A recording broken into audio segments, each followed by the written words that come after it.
শ্ৰী হনুমানৰ স্তুতি। নমো তোমাক মহাবীৰ পৱন নন্দন, শ্ৰেষ্ঠ ভক্ত শ্ৰীৰামৰ অতি বিচক্ষণ। লম্ফদি পাৰ হোলা অকুল সাগৰ, জানকীৰ সংবাদ দিলা ৰামৰ গোচৰ।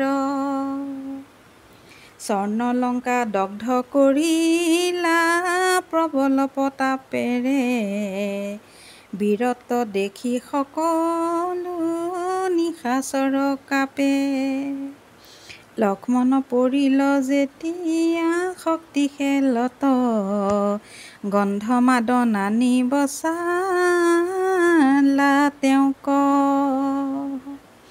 উদিত সূৰ্যক তুমি ধৰি কুক্ষিত তলে, পৰ্বত মূৰত আনিলা ৰণক্ষেত্ৰে।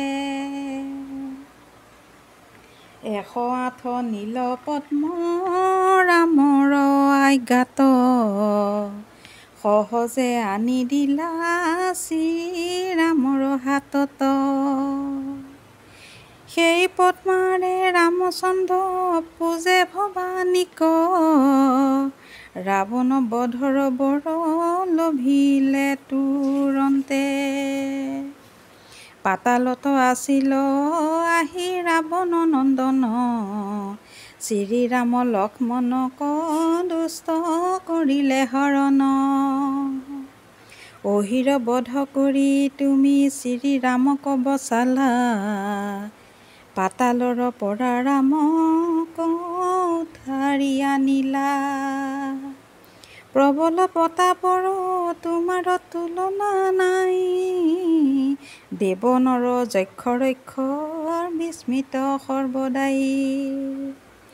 কাতৰ হৈ তোমাক যি প্ৰভু মাতে, ধৰ্ম অৰ্থ কাম মোক্ষ তুমি দিয়া তাকে। পিতা তুমি মাতা তুমি, তুমি বন্ধু ভাতা, ত্ৰিজগতৰ মাজত তুমি বুদ্ধি বলদাতা। মহাপাপী অজ্ঞ আমি অতি অভাজন, কৃপা কৰি ৰক্ষা কৰা অঞ্জনা নন্দন। মহাপাপী অজ্ঞ আমি অতি অভাজন, এ ৰাম কৃপা কৰি ৰক্ষা কৰা অঞ্জনা নন্দন।